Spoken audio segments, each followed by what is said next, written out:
నమస్కారం వార్తలకు స్వాగతం. ముందుగా ముఖ్యాంశాలు.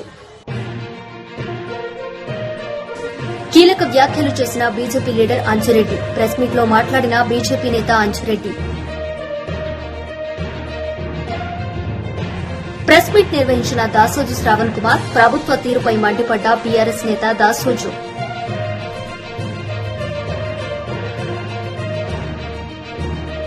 మాజీ మంత్రి పేర్ని నాని ప్రెస్ మీట్. విపక్షాలపై విరుచుకుపడ్డ మాజీ మంత్రి పేర్ని నాని.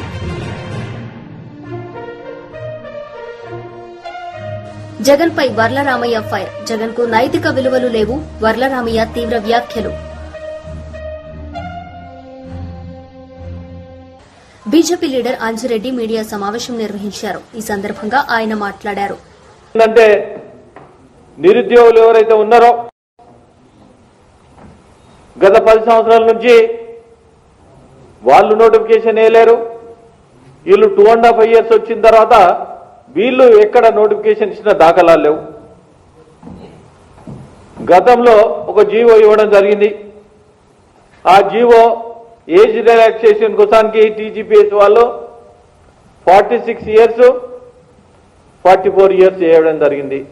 అదేవిధంగా కానిస్టేబుల్ విషయంలో తీసుకుంటే 34, 36 చేయడం జరిగింది. మరి ఇప్పుడు 2 సంవత్సరాలు తగ్గించారు. ఒకటే అడుగుతాను నా కాంగ్రెస్ ప్రభుత్వాన్ని, మరి ఇచ్చిన మాట ఉద్యోగాలు మొత్తం ఫిల్అప్ చేశారని అడుగుతా ఉన్నా. అరే రోజు ధర్నాలు చేస్తా ఉన్నారు. గ్రామీణ ప్రాంతాలకు ఇక్కడ వచ్చి చాలా మంది ఎస్ఐకైనా పోలీస్ కానిస్టేబుల్ అయినా ఎన్నో సంవత్సరాల నుండి ఆ ప్రభుత్వం పీడపోయింది. కనీసం ఈ ప్రభుత్వం వచ్చిన తర్వాత నోటిఫికేషన్ వస్తే మేము జాబ్ కొడతాం, చాలని అమౌంట్తోని 5 మంది 10 మంది ఒక రూమ్ లో వండుకుంటా ₹5 భోజనం చేసుకుంటా టిఫిన్ కూడా ఇక్కడనే చేసుకుంటా నిరంతరం ఎన్ని పనులున్నా ఎన్ని కార్యక్రమాలున్నా విలేజ్కేనేమన్నా పండుగలు పబ్బాలున్నా కానీ ఏ ఒక్కరు విలేజ్ పోకుండా ఉద్యోగం సాధించిన తర్వాతనే పోతామని కూడా చెప్పడం జరిగింది. నేను ఒకటే డిమాండ్ చేస్తా ఉన్నాను. రాత్రి చాలా మంది రాస్తారోకో చేయడం జరిగింది. అదేవిధంగా ఇప్పుడు సెంట్రల్ లైబ్రరీలో ప్రివెంటివ్ అరెస్ట్ చేయడం జరిగింది. అరే వాళ్ళు విద్యార్థులు, కాబోయే ఎస్ఐలు, పోలీస్ కానిస్టేబుల్ ఉన్నారు, వాళ్ళంతా గ్రాడ్యుయేట్ పోస్ట్ గ్రాడ్యుయేట్ చదువుకున్న వాళ్ళు ఉన్నారు.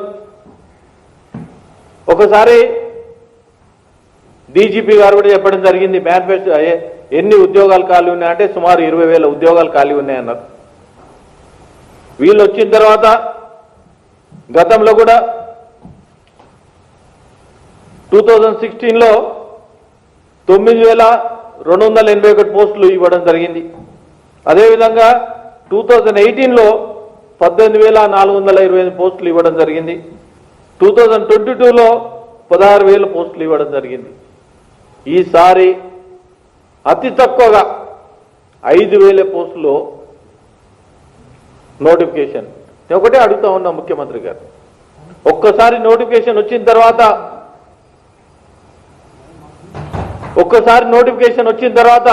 ఈ జాబ్ ఫిల్అప్ కావాలంటే మినిమం 2 years పడుతుంది.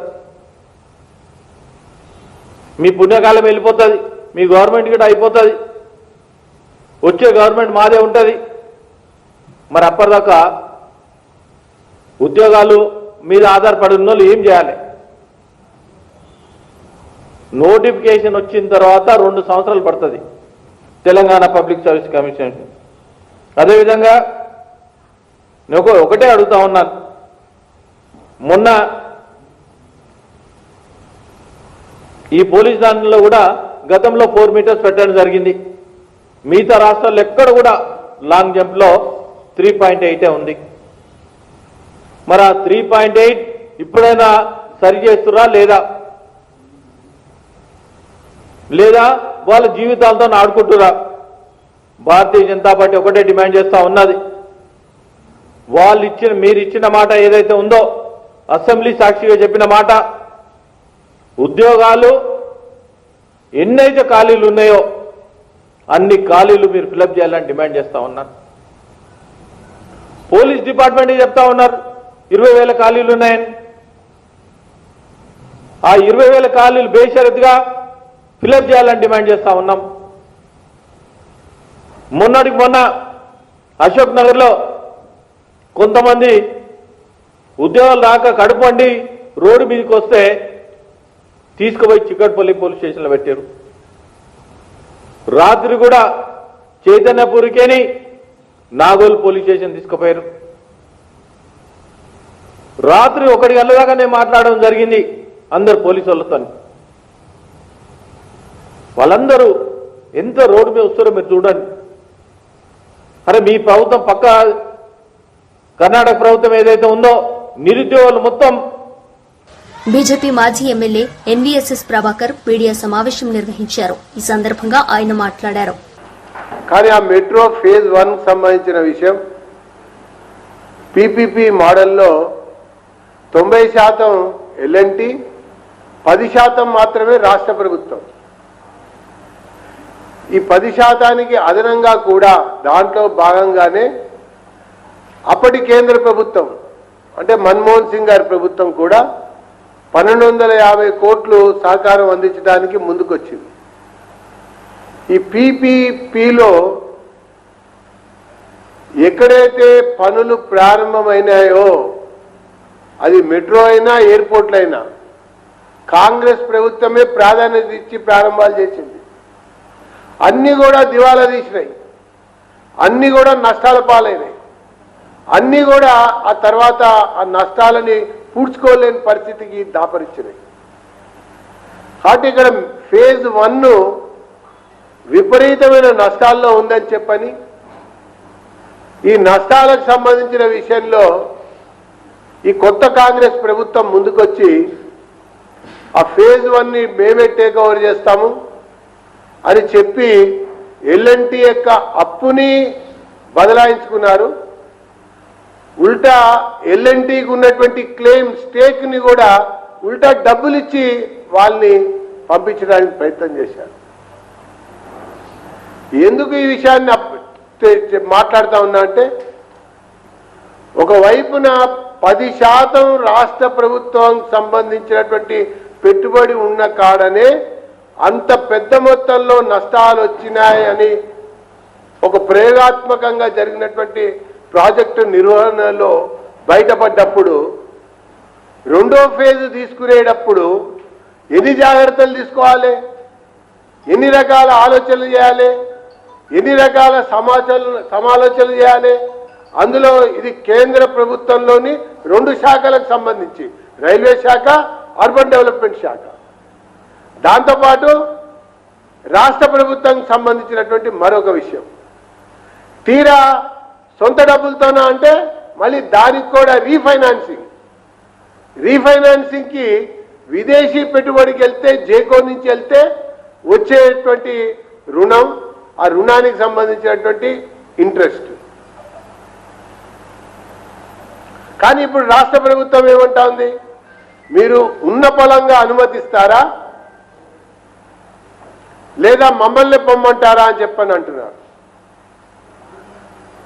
అసలు ఫేజ్ 1 సేకరణలో జరిగినటువంటి చర్చలు, రాసుకున్నటువంటి యొక్క ఒప్పందాలు, అనేక అంశాలు ఏవైతే ఉన్నాయో ఇవన్నీ బహిరంగపరచాలని చెప్పని భారతీయ జనతా పార్టీ డిమాండ్ చేస్తోంది. First point. కారణం అనేకం ఉన్నాయి.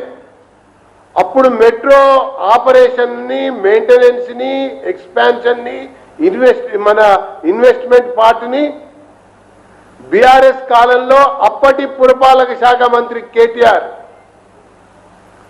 ఇప్పటి పురపాలక శాఖ మంత్రి మన ముఖ్యమంత్రి రేవంత్ రెడ్డి, వీళ్ళిద్దరి చట్టపట్టాలు దీంట్లో ఉన్నాయి. వీళ్ళిద్దరి యొక్క బంధం, సంబంధం, అనుబంధం దీంట్లో చాలా కొట్టుమిట్టాడుతా ఉన్నాయి. BRS leader Dasoju Shravan Kumar media సమావేశం నిర్వహించారు. ఈ సందర్భంగా ఆయన మాట్లాడారు. ప్రాంతాలలో ఎక్కడ పోయినా కానీ చూసినట్టయితే అట్లే ఉంటుంది. ఎయిర్పోర్ట్ దిగంగానే you can get into metro rail. అట్లాగే ఇక్కడ కూడా ఉండాలని చెప్పని హైటెక్ సిటీ టు మెట్రో ఎయిర్పోర్ట్ వరకు శంకుస్థాపన చేసిండ్రు, అన్ని పర్మిషన్లు తీసుకున్నారు, మొత్తం లైన్స్ అంతా డిఫైన్ అయిపోయి బడ్జెట్ అంతా అలకేట్ అయిపోయిన తర్వాత తగుదునమ్మా అని చెప్పని, ఎక్కడ కేటీఆర్ గారికి కేసీఆర్ గారికి పేరు వస్తుందో అని చెప్పని, ఎక్కడ ఎల్ఎన్టీతో కమిషన్లు సర్దుబాటు కావో అని చెప్పని అనుకున్నాడో రాంగ్ అనే L N T metro rail from Hitech city to airport రద్దు, శంషాబాద్ రద్దు అని చెప్పిండు. ఇంతకంటే చిల్లర మూర్ఖమైన నిర్ణయం ఇంకోటి ఉండదండి. World over wherever there exist industrial officers, from the airport to industrial officers a quick transport, safe and peaceful transport ఉండాలా అని చెప్పని పారిశ్రామీకరణను ఎంకరేజ్ చేయాలనుకునే మెడకాయ తలకాయ ఉన్నటువంటి వాడెవడైనా ఆలోచించేది అదే. And that's what exactly what mister KTR did. చేసి దాన్ని చేస్తే దాన్ని రద్దు చేసి పడేసిండు. ఒకటి, సిఎఫ్ఓని అరెస్ట్ చేస్తా అని బెదిరించిండు. రెండు, మెట్రో రైలును శంషాబాద్ వరకు ఉన్న మెట్రో రైలును రద్దు చేసిండు. మూడవది, ఈయన ఉప్పల్ నుండి నేను ఆయన ఫ్యూచర్ కోసం, ఆయన కుటుంబం ఫ్యూచర్ కోసం నిర్మించుకుంటున్న ఫ్యూచర్ సిటీకి నేను మెట్రో రైలును కట్టుకుంటా అని చెప్పని, దానికి నేను కడుతున్నా, ఆ నిర్మాణము ఆ మెయింటెనెన్స్ బాధ్యతలు కూడా ఎల్ఎన్టీ అని చెప్పని మొత్తానికి అడ్డమైన చర్చలు చేసిండ్రు. ఆ చర్చల ఫలితం ఏంద్రా అంటే ఇవాళ ఎల్ఎన్టీ ఇవాళ మెట్రో రైలును వదులుకునే పరిస్థితి, ప్రభుత్వం ఏందో గొప్ప ఘనాపాటిగా నేనే నడుపుతా అని చెప్పని దాన్ని టేక్ ఓవర్ చేసినాము అని చెప్పిండ్రు.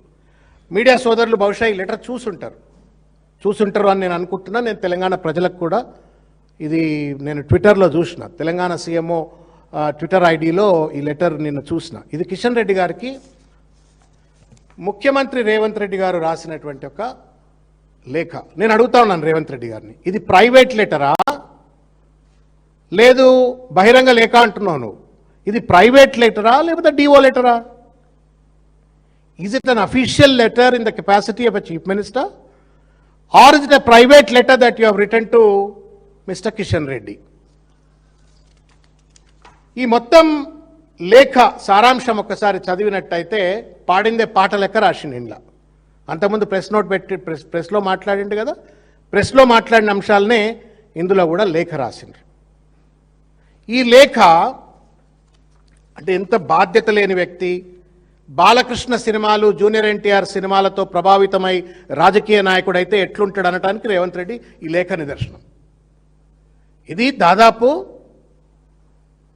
1000 కోట్ల అంటే 15,000 కోట్ల రూపాయల అప్పు తెలంగాణ ప్రజల మీద రుద్దుతున్నటువంటి ఒక state government take over project. ఇది రోజు 5 లక్షల మంది ప్రజలు ప్రయాణించేటువంటి ఒక ప్రతిష్టాత్మకమైనటువంటి ఒక ప్రామాణికత కలిగినటువంటి ఒక most important vital transport project ఇది, ట్రాన్స్పోర్ట్ ప్రాజెక్ట్ ఇది. దీని మీద తెలంగాణ భవిష్యత్తు, హైదరాబాద్ భవిష్యత్తు, హైదరాబాద్కు పెట్టుబడుల భవిష్యత్తుకు సంబంధించినటువంటిది. చిన్నపిల్లగాళ్ళు లేఖలు రాసుకున్నట్టు, లవ్ లెటర్లు రాసినట్టు రాసిండేది. I don't understand mister Revanth Reddy, who is your advisors? ఎవరయ్యా నీ అడ్వైజర్లు? ఇంత పెద్ద ప్రామాణికత కలిగిన అంశాన్ని నువ్వు ఒక డిఓ లెటర్ రాసి ఆ డిఓ లెటర్ నన్నా పబ్లిక్ డొమైన్లో పెట్టినావంటే ఓకే బై, ప్రభుత్వం ఒక ప్రయత్నం చేస్తున్నది, ఆ ప్రయత్నాన్ని ప్రజలకు తెలియాలి పారదర్శకంగా అని చెప్పని పెట్టిండంటే అనుకోవచ్చు. ఇదో ప్రైవేట్ లెటర్ రాసినట్టుగా డియర్ శ్రీ కిషన్ రెడ్డి గారు అని చెప్పని లేఖ అంతా రాసినారు. ఈ లేఖలో ఉన్నటువంటి ఒక లెక్కల ముక్కలను, ఈ లెక్కల తప్పులను నేను బయటికి చెప్పే ముందు నేను మీకు కొన్ని విషయాలు తీసుకొచ్చే ప్రయత్నం చేస్తాను. ఏమంటాడు ఇక్కడ 9th paragraph, the government of Telangana and people of Telangana are not asking for charity or any special favor. We only ask that a duly sanctioned loan approved by the government of India. As a senior union minister from Telangana, you occupy a unique position and I need not remind you of your responsibility to ensure sanctioned loan is disbursed అని చెప్పని లేఖ రాస్తాడు. మళ్ళేమంటాడు 12వ పారాగ్రాఫ్లో, కేర్ఫుల్గా వినండి అన్న, ఇది Balakrishna junior NTR ఉట్టిగానే అనలే ఈ మాట, ఇది చూసి అంటున్నాను నేను. If you need any clarification regarding the take over of transaction, అంటే ఎల్ఎన్టీ నుండి రేవంత్ రెడ్డి టేక్ ఓవర్ చేసిన ట్రాన్సాక్షన్ పైన నీకేమైనా క్లారిఫికేషన్ కావాలంటే. BRS leader Dasoju Shravan Kumar media సమావేశం నిర్వహించారు. ఈ సందర్భంగా ఆయన మాట్లాడారు. మాట ముఖ్యమంత్రి గారి నోట్లోకెళ్ళి రావట్లేదు. ఎంతసేపు యంగ్ ఇండియా ఇంటర్నేషనల్ స్కూల్ అని చెప్పి ఇదొక అల్లావుద్దీన్ అద్భుత దీపం లెక్క మొత్తం మారుస్తున్నాం, కొత్త వ్యవస్థ నిర్మిస్తున్న ఉద్దేశంతో ఉన్న వ్యవస్థను నాశనం చేసి ఇవాళ పేదవాళ్ళు ప్రభుత్వ స్కూల్లో చదువుకోవాలంటేనే ఇవాళ భయపడే పరిస్థితికి ఇవాళ ముఖ్యమంత్రి గారు తీసుకొచ్చారు. గడిచిన 2.5 సంవత్సరాల కాలం లోపల ప్రభుత్వ స్కూళ్ల మీద అశ్రద్ధ చేసిన ముఖ్యమంత్రిగా ఎవరైనా ఉన్నారంటే అది రేవంత్ రెడ్డి గారు అనే విషయం ఇవాళ చాలా స్పష్టంగా ఇవాళ తెలంగాణలోని ఏ ప్రభుత్వ స్కూళ్ళకి వెళ్ళినా కూడా మనకు అర్థమైపోతుంది. ఇవాళ రేవంత్ రెడ్డి గారు మాట్లాడుతున్నారు, ప్రభుత్వ స్కూళ్లలో అడ్మిషన్స్ లేవు, ఖాళీలు లేవు అని చెప్పి ఇలా బోర్డులు పెడుతున్నారని చెప్పి మాట్లాడుతున్నారు. పోదాంపా, కరీంనగర్ జిల్లా పోదామా, ఆదిలాబాద్ జిల్లా పోదామా, నిజామాబాద్ జిల్లా పోదామా, నల్గొండ జిల్లా పోదామా, ఏ ప్రభుత్వ స్కూల్లో అడ్మిషన్లు ఫుల్ అయి ఉన్నదో చూపిస్తావా? ఒక 6 స్కూళ్ళలో అడ్మిషన్ ఫుల్ అని బోర్డు పెడితే సరిపోతుందా? ఇవాళ మీ నిర్లక్ష్యం వల్ల విద్యాశాఖను మీ దగ్గరే పెట్టుకొని ఇవాళ ప్రైవేటు విద్యను ప్రోత్సహించాలనే ఉద్దేశంతో కార్పొరేట్ విద్యను ప్రోత్సహించే విధంగా ఇవాళ ముఖ్యమంత్రి గారి పాలన కొనసాగుతుంది తప్ప ఇవాళ ప్రభుత్వ స్కూళ్లను, ప్రభుత్వ బళ్లను, గవర్నమెంట్ ప్రభుత్వ రెసిడెన్షియల్ స్కూళ్లను ఇవాళ నాశనం చేస్తున్నారు ఇవాళ ముఖ్యమంత్రి రేవంత్ రెడ్డి గారు. గతంలో కేసీఆర్ గారి ప్రభుత్వంలో రెసిడెన్షియల్ స్కూల్లో అడ్మిషన్లు కావాలంటే అధికారుల చుట్టూ, నాయకుల చుట్టూ తిరిగి మా పిల్లలకు ఒక అడ్మిషన్ ఇప్పించండి అని చెప్పి గతంలో తిరిగిన పరిస్థితి ఆనాడు ఉంటే ఇవాళ రెసిడెన్షియల్ స్కూల్లో చదువుదామంటేనే ఇవాళ పేరెంట్స్, పిల్లలు భయపడతా ఉన్నారు. విద్యార్థులు చనిపోతా ఉన్నారు. ఇప్పటికి 100 మంది విద్యార్థులు చనిపోయినా, చాలా మంది అనారోగ్యాలకు గురైనా ఈ ప్రభుత్వం దాని ఇంతవరకు కూడా నిమ్మకు నీరెత్తినట్టుగా ఉన్న తప్ప వాటిని ఆ సమస్యను ఎక్కడ రెక్టిఫై చేయలేదు, ఆ సమస్యను పరిష్కరించలేదు. ఇవాళ ఇండియన్ ఇంటర్నేషనల్ స్కూల్ నిర్మాణం అయి మొదలే రాక విద్యార్థులందరూ ప్రైవేట్ స్కూళ్ళకి ఇవ్వన్నా అని చెప్పి ఇలా ముఖ్యమంత్రి గారిని ఇవాళ మేము ప్రశ్నిస్తా ఉన్నాం. ఇవాళ ప్రభుత్వ స్కూళ్లను వైఎస్ఆర్సీపీ అధికార ప్రతినిధి శ్యామల ప్రెస్ మీట్ నిర్వహించారు. ఈ సందర్భంగా ఆమె మాట్లాడారు. ఇది ఓన్లీ టీడీపీలో ఉన్న మహిళలకి మాత్రమే వర్తిస్తుందా? వైఎస్ఆర్సీపీలో ఉండే మహిళలకి మహిళా గౌరవం వర్తించదా అని మీరు అనుకుంటున్నారా? దీనిపై నిజంగా మీరు స్పందించాలి అనిత గారు. డెఫినెట్ గా మీరు మాట్లాడాలి. ఎందుకంటే టీడీపీ నాయకురాలిపై వ్యాఖ్య వస్తే అది మహిళలకు అవమానం, వైఎస్ఆర్ కాంగ్రెస్ పార్టీకి చెందిన మహిళలపై వ్యాఖ్యలు వస్తే అది రాజకీయం కదా. ఇదే కదా మీరు ఫాలో అయ్యే ఫార్ములా. టీడీపీ మహిళ అయితే గౌరవం, వైఎస్ఆర్సీపీ మహిళ అయితే అవమానం. టీడీపీ మహిళ అయితే దండం పెట్టాలి, వైఎస్ఆర్సీపీ మహిళలపై రాళ్లేయాలి.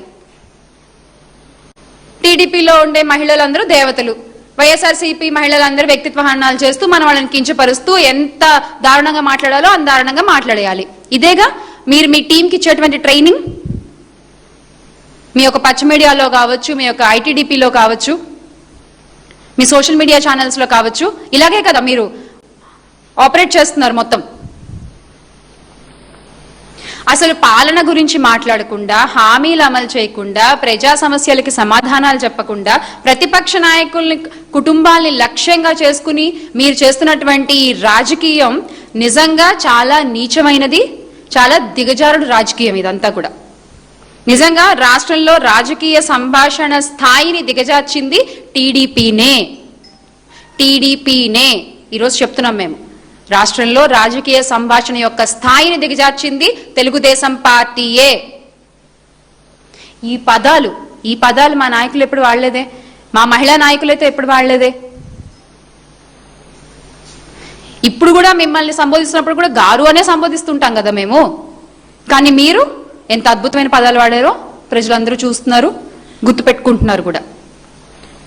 ఈరోజు ఆ సంస్కృతి తిరిగి తమ దగ్గరికి వచ్చేసరికి అంతే కదా, కర్మ హిట్ స్ట్రాంగ్లీ అంటాం కదా, గట్టిగా తిరిగి వస్తుంది కర్మ. ఈరోజు అది ఒక్కసారి అలా మీకు తగిలేసరికి ఎంత బాధపడుతున్నారు, ఎంత విలవెల్లాడిపోతున్నారు మీరు ఈ రోజున. ఆ బాధ ఇప్పుడు మీకు అర్థమవుతోందా? ఇంకా అన్నది లేదు, చేసింది లేదు, ఏమనకుండానే ఇంకా మీరు అనే మాటలకు మేము చచ్చిపోవాలి. ఇంక ఇక్కడ ఏదో మా జగన్మోహన్ రెడ్డి గారు ఇచ్చిన గుండె ధైర్యం కొంచెం అలా అందరికీ ఉంది కాబట్టి ఏదో గట్టిగా తట్టుకుని నిలబడుతున్నాం మేము. అసలు హోంమంత్రి గారు సమాధానం చెప్పాల్సింది ఏంటంటే, రాష్ట్రంలో మహిళలపై నేరాలు తగ్గాయా, అత్యాచారాలు తగ్గాయా, వేధింపులు తగ్గాయా, సోషల్ మీడియాలో మహిళలపై దాడులు తగ్గాయా, చట్ట వ్యవస్థ మెరుగుపడిందా?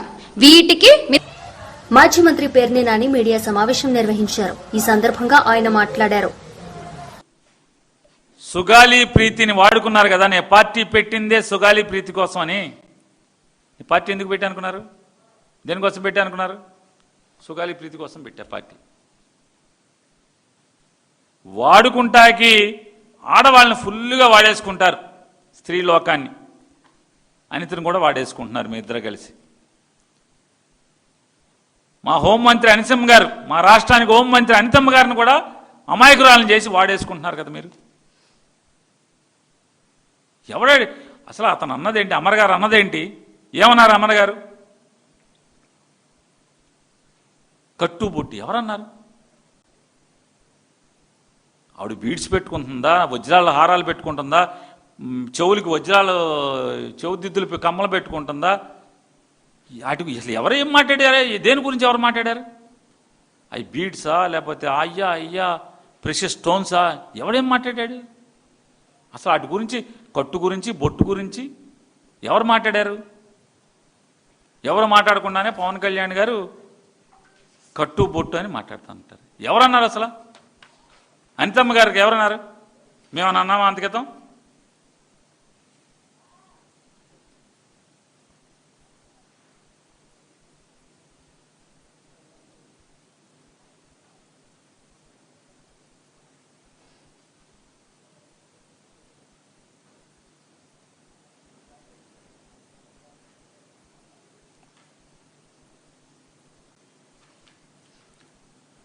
లోకేష్ గారు మీడియాతో మాట్లాడుతూ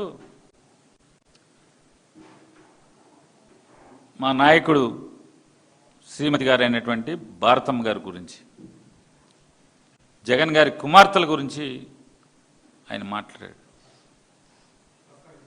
అదే ప్రస్తావిస్తాడు. ఇది మీ సంస్కారం. జగన్ గారి భార్య గారు, శ్రీమతి గారు, జగన్ గారి పిల్లలు, ఏ రోజన్నా జగన్ గారు పిల్లలు కానీ జగన్ గారి శ్రీమతి గారు కానీ మీ ఊసెత్తారా? రాజకీయాల గురించి వచ్చారా? మీ అమ్మగారు ఒక్కతే ఆడదా? పవన్ కళ్యాణ్, లోకేష్ నాయుడు గారు, మీ అమ్మగారు ఒక్కతే ఆడది, మీ అమ్మగారు ఒక్కతే స్త్రీ. జగన్ గారి ఇంట్లో వాళ్ళు స్త్రీలు కాదు, వాళ్ళకి మర్యాద ఇవ్వక్కర్లేదు. వారి గురించి మీ ఇష్టం వచ్చినట్టు మాట్లాడతారు. మీరు సంస్కారం గురించి, అమర్ గురించి మీరు మాట్లాడతారు.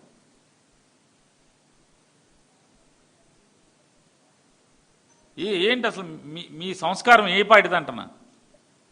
ఏ పాటిది మీ సంస్కారం? ఏమన్నాడు ఆయన?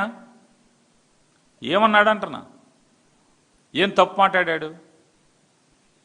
స్త్రీల గురించి ఏం మాట్లాడాడు? ఆవిడని అసభ్యంగా ఈవిడ మాట్లాడినట్టు ఒకసారి ఆవిడ ఏమేమి మాట్లాడారు, ఇంకేమేమి మాట్లాడారు ఉన్నాయా మన దగ్గర? ఇంకేమన్నా అనిత గారు? మొన్న రోజు భారత్ మీటింగ్ లో ఉన్న ఆ రోజు భారతమ్మ విజయమ్మ గారిని, అది కాదు భారతమ్మ విజయమ్మ కాకుండా ఆవిడేదో టీ పెట్టారంటుంది, అదేం చెప్పండి ఒకసారి స్టార్టింగ్ నుంచి. బంగారు కుటుంబాలను తయారు చేయాలని మార్గదర్శులతో కూడా వెళ్ళి ఆ దళిత కుటుంబాలని తాలూకా విధి విధానాలు ఎలా ఉన్నాయి చూడటానికని వెళ్ళి అదే దళిత కుటుంబం వంటగదిలోకి వెళ్ళి టీ పెట్టి ఆ కుటుంబానికి ఇచ్చి తను కూడా వాళ్ళతో తాగిన నాయకుడు ఎవరైనా ఉన్నారా? నేను ఈరోజు ఛాలెంజ్ చేసి అడుగుతున్నా, అటువంటి నాయకుడు ఎవరైనా ఉన్నారా? నా అదృష్టం ఏంటో చెప్పనా, సార్ పెట్టిన టీ నేను కూడా తాగాను ఆ రోజు నేను కూడా సార్ మీటింగ్లో ఉన్నా. ఆ రోజు నేను అన్నా, సార్ మీరు టీ ఎప్పుడైనా బోనముకి పెట్టించారో లేదో కానీ పెట్టించారో లేదో కానీ ఒక రోజు నేను అన్నా, సార్ మీరు టీ ఎప్పుడైనా బోనముకి పెట్టించారో లేదో కానీ ఒక మా అందరికి పెట్టే నిజంగా మేము నేను అన్నా, సార్ మీరు టీ ఎప్పుడైనా బోనముకి పెట్టించారో లేదో కానీ ఒక మా అందరికి పెట్టే నిజంగా. సార్ మీరు ఎప్పుడన్నా బోనమ్మకి టీ ఇచ్చారా? నిన్నాడు ఆవిడేముందో చేయండి, విజయమ్మ గారు భారతమ్మ గారు అందా ఒకసారి వేయండి. మరి వీళ్ళ అమ్మాని పిలిచిన భారతీరెడ్డి పిలుస్తారమ్మా అందరూ? విజయమ్మ భారతీరెడ్డి గారిని భారతమ్మ, విజయమ్మ గారిని విజయమ్మని పిలుస్తారు, భారతీరెడ్డి గారిని భారతమ్మ పిలుస్తారు. మరి వీళ్ళ అమ్మాని పిలిచిన భారతమ్మ అని పిలిచిన వాళ్ళకి వీళ్ళ నాన్నలకి ఏమవుతాడో ఒక్కసారి మనం కూడా ఆలోచన చేసుకోవాలి. అంటే మరి ఇవిడు బోనం అంటుంది ఏంటి అంటే ఇప్పుడు ఏమని ప్రశ్నించాలి? సమాజం అంతా మన వంగలపూడి అనితమ్మ గారి గురించి ఏమని ప్రశ్నించాలి?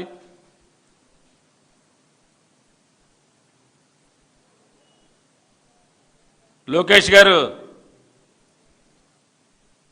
నోరు ఉంది కదా అని అధికారం మదంతో, లోకేష్ నాయుడు గారు నోరు ఉంది కదా అని అధికారం మదంతో మీరు జగన్ గారి శ్రీమతి గారిని లేకపోతే వాళ్ళ కుమార్తెల్ని వాళ్ళ గురించి వీళ్ళ గురించి మాట్లాడితే ఏమవుతుంది? మీరు చేసినటువంటి లుచ్చా పనికి మీ ఇంట్లో ఆడవాళ్ళని వైసీపీ వాళ్ళు మాట్లాడతారు. ఇక జరిగేది అదే కదా. అంటే మీరేమో ఏమైనా మాట్లాడేస్తారు, మీరు మొదలెడతారు.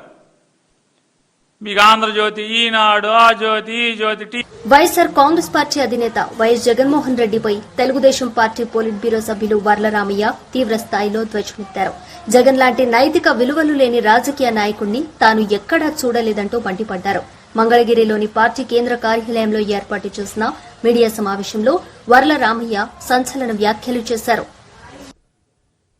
2 కిలోలకు పైగా బంగారం, బెజవాడలో కార్ల షోరూమ్, హైదరాబాద్లో సాఫ్ట్వేర్ కంపెనీ. ఇవి మచ్చుకు మాత్రం ఇంకా ఇన్వెస్టిగేషన్ జరుగుతూ ఉంది. నేను what I wanted to say, Chandrababu గారి పక్కన ఉంటే ఎలా ఉంటుంది, జగన్ పక్కన ఉంటే ఎలా ఉంటుంది? చంద్రబాబు గారి పక్కన ఉంటే బిల్ క్లింటన్ పక్కన కూర్చుంటారు, గవర్నర్ తోటి మెడల్స్ తీసుకుంటారు, డాక్టరేట్లు తీసుకుంటారు. జగన్మోహన్ రెడ్డితో ఉంటే కోట్ల అవినీతిలో జైలు పాలవుతారు. అందరిని చూస్తున్నాం. అందరిని చూస్తే మనకు అర్థమైపోతుంది ఏమిటి వాళ్ళ పరిస్థితి అని. జగన్మోహన్ రెడ్డి ఓఎస్డీగా పనిచేశారు. కృష్ణమోహన్ రెడ్డి 53 రోజులు జైలు పాలైనాడు. ఐఏఎస్ ఆఫీసర్ అతను. జగన్మోహన్ రెడ్డికి పిఏగా పనిచేసిన కృష్ణమోహన్ రెడ్డి 53 రోజులు జైలు పాలైనాడు. ఇప్పటికి కూడా బెయిల్ క్యాన్సిల్ అవబోతుంది అతనికి. జగన్మోహన్ రెడ్డి ఓఎస్డీ ఏమో జైలు పాలవుతుంటే, ఈ లోకేష్ బాబు గారి పిఏ ఏమో గోల్డ్ మెడల్స్ కొట్టేస్తున్నాడు, గోల్డ్ మెడల్ సంపాదిస్తున్నాడు. గవర్నర్ గారు గౌరవప్రదంగా ఆయనకి 2 గోల్డ్ మెడల్స్ ఇవ్వటం జరిగింది. అంటే ఈ రౌతును బట్టి గుర్రం నడుస్తుంది అంటారు చూడు. యజమానిని బట్టి పనిచేసేవాళ్ళు ఉంటారు. యజమాని సరైన వాడైతే గోల్డ్ మెడల్స్ తీసుకుంటాడు, యజమాని సరైన వాడు కాకపోతే జైలు పాలవుతూ ఉంటారు. ఓఎస్డీ కృష్ణమోహన్ రెడ్డి జగన్మోహన్ రెడ్డి గారి దగ్గర పనిచేశాడు, జైలు పాలైనాడు. వాళ్ళు సీఎం పేషి చూశారు ధనంజయ రెడ్డి గారు, ఐఏఎస్ ఆఫీసర్, అంతా తానే నడిపాడు జగన్మోహన్ రెడ్డి గారు 5 ఏళ్ల కాలంలో. అతను జైలు పాలైనాడు. చంద్రబాబు గారి ఓఎస్డీలు వాళ్ళు, చంద్రబాబు గారి పేషీలో పనిచేసిన వాళ్ళు అందరం ఎక్కారు. వాళ్ళకి కేంద్ర ప్రభుత్వంలో పనిచేస్తూ ఉన్నారు వాళ్ళందరూ కూడా. కానీ జగన్మోహన్ రెడ్డి పేషీలో పనిచేసిన ధనంజయ రెడ్డి జైలు పాలైనారు. శ్రీలక్ష్మి ఐఏఎస్ ఆఫీసర్, చంద్రబాబు నాయుడు గారు ఉన్నప్పుడు ఎటువంటి పదవుల్లో చేశారమ్మ? ఎంతటి ఇమేజ్ ఉండేది ఆమెకి? జగన్మోహన్ రెడ్డి ముఖ్యమంత్రి అయిన తర్వాత అతని స్నేహము ఆయన చెప్పుడు మాటల్లో పడిపోయింది, అతని అవినీతికి బానిసైంది, జైలు పాలైపోయి మనిషి కూడా అచేతనంగా తయారైంది. ఆవిడ కేబినెట్ సెక్రటరీ అయ్యేదండి. జగన్మోహన్ రెడ్డి లాంటి వ్యక్తి అవినీతికి ప్రలోభపడకపోతే, అతనితో సాన్నిధ్యంగా ఉండకపోతే, అతని అవినీతిలో చేయి కలపకపోతే ఆవిడ కేబినెట్ సెక్రటరీ అయి ఉండేది. ఒక బ్రహ్మాండమైన ఐఏఎస్ ఆఫీసర్. ఏమిటి ఆవిడ పరిస్థితి? చంద్రబాబు గారితో స్నేహం చేస్తే ఎలా ఉన్నారు, లోకేష్ బాబు గారితో స్నేహం చేస్తే ఎలా ఉన్నారు, జగన్మోహన్ రెడ్డి గారితో స్నేహం చేస్తే ఎలా ఉన్నారో ఒక్కసారి ఆలోచన చేయవలసిన అవసరం ఉంది. అధికారులు కూడా చూడాలి. విబి ఆచార్య మంచి ఐఏఎస్ ఆఫీసర్, జగన్ స్నేహం పెట్టాడు, జైలు పాలయ్యాడు. పిఎస్ఆర్ ఆంజనేయులు, ఇవన్నీ చెప్పండి, పెద్ద చిట్టా ఉంది. IPS officer, sincere police officer అతను. పిఎస్ఆర్ ఆంజనేయులు, అతని పేరు చెబితే గుంటూరు జిల్లా, కర్నూలు జిల్లా, వేరెవర్ హీ వాక్స్ గజగజలాడిపోయేది. అసాంఘిక శక్తులన్నీ భయపడి చచ్చేవాళ్ళు. పిఎస్ఆర్ ఆంజనేయులు. చంద్రబాబు గారు ఎంత లిఫ్ట్ ఇచ్చారు ఆయనకి.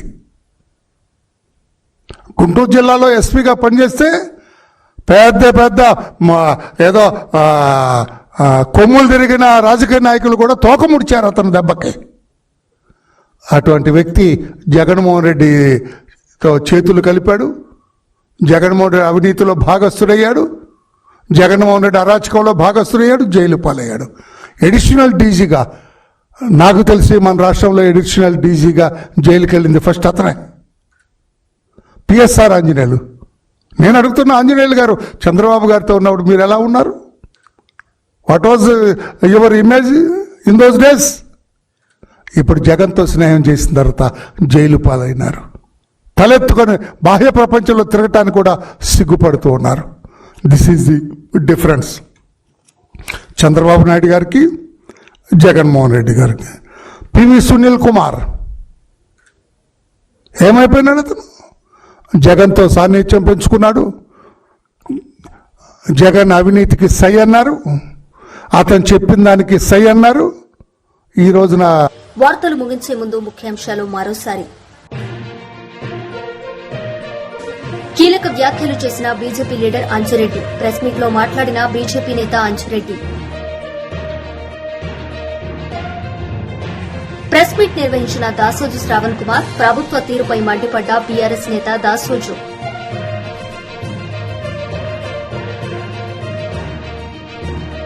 మాజీ మంత్రి పేర్ని నాని ప్రెస్ మీట్. విపక్షాలపై విరుచుకుపడ్డ మాజీ మంత్రి పేర్ని నాని.